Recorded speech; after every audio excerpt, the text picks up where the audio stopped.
The junkyard stretched 4 kilometers across the barren plains of Kepler-4 for 2B, a monument to humanity's forgotten wars. Thousands of combat units lay scattered like fallen soldiers, their titanium frames corroding under the planet's acidic rain. These weren't ordinary machines, they were the legendary CR7 series.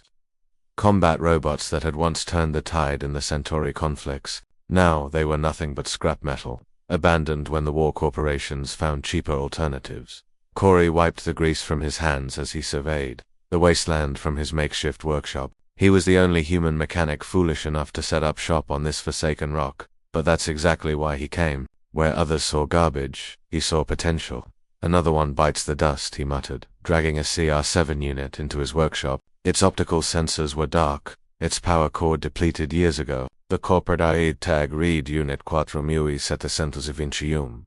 But Corey had learned to see past the numbers. Each robot had fought battles, executed strategies, protected human soldiers. They deserved better than rust and oblivion. Mary appeared in his workshop doorway, her silhouette framed by the setting binary suns. She wasn't supposed to be here. As a corporate auditor for Nexus Industries, her job was to catalog valuable salvage and report illegal operations. Instead, she'd been watching Corey for 3 days, fascinated by his obsession with these discarded machines. You know those things are property of Nexus, right? She said, stepping inside. Her scanner hung loosely from her belt, deliberately turned off. Corey didn't look up from the robot's chest cavity, where he was carefully extracting its neural core. Property. They declared these units non-functional surplus. That makes them abandoned goods under colonial salvage law. That's a generous interpretation, Mary replied, but there was no accusation in her voice. She moved closer, studying the intricate web of synthetic neurons Corey was untangling. Why do you care so much? They're just military hardware, just hardware. Corey finally met her eyes. Each CR27 has a learning matrix that developed over years of combat. They're not programmed, they evolved. These aren't toasters, Mary. They're soldiers who got thrown away when the contract ended. Mary knelt beside him, watching his careful hands work. What are you trying to do? Save them, Corey said simply. Their bodies are fine. It's the power cores that failed. Standard fusion cells too expensive to replace for a corporation's bottom line. But I've been developing something different.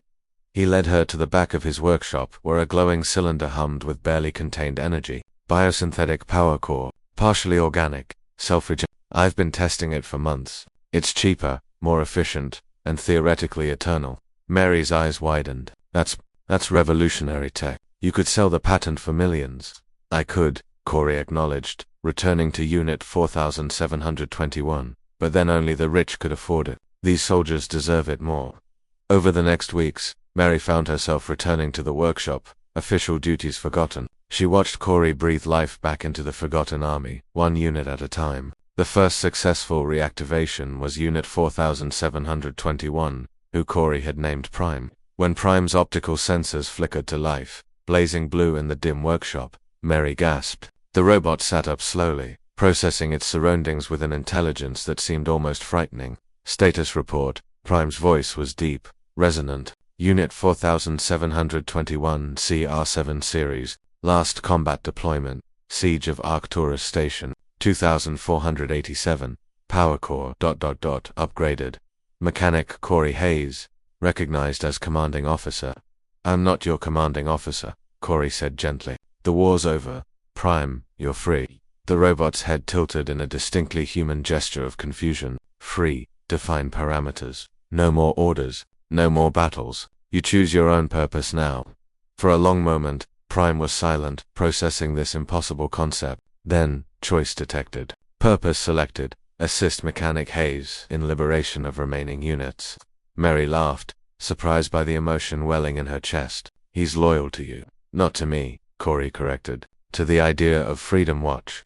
Together, Corey, Mary, and Prime worked through the junkyard, reviving unit after unit. Each robot awakened to the same impossible gift autonomy. Some chose to stay and help with repairs. Others wandered into the wilderness, seeking their own meaning. A few requested to be powered down permanently, too damaged in mind to continue, but most chose to stay. Within 3 months, over 200 CR27 units were operational. They built a community around Corey's workshop, constructing shelters, cultivating hydroponic gardens, even creating art from scrap metal. Mary documented everything, knowing the galaxy needed to see this. Then Nexus Industries arrived.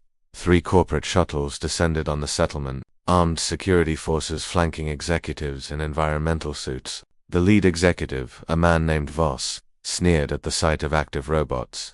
Illegal reactivation of corporate property, Voss announced through a loudspeaker. All units will be shut down immediately. The mechanic and the auditor will face criminal charges.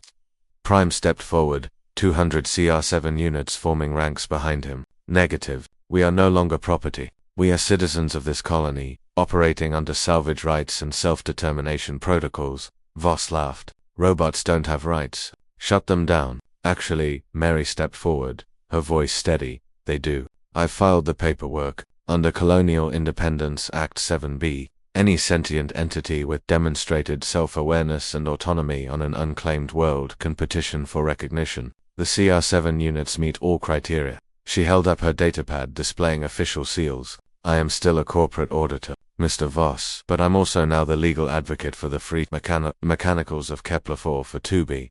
You'll find everything is perfectly legal. Voss's face purpled with rage, but he was trapped. The law was clear, even if no one had ever applied it to robots before. After hours of threats and negotiations, Nexus withdrew, promising legal battles that would take years. As the shuttles lifted off, Corey turned to Mary. You gave up your career for this. She smiled. Watching Prime and the other robots celebrate their first true victory, I found a better one. Someone has to make sure the galaxy treats them fairly. Besides, she bumped his shoulder playfully, someone needs to keep you out of trouble. Corey laughed, pulling her close as the binary suns set over their impossible colony. You know, more corporations will come, more abandoned robots, more fights for freedom. Good, Mary said, looking out at the army that chose peace over war, community over conflict. We'll be ready. We've got an entire robot army on our side. And in the growing darkness, 200 pairs of blue optical sensors glowed like stars, proof that even the discarded could find purpose, and even the forgotten could choose their own fate.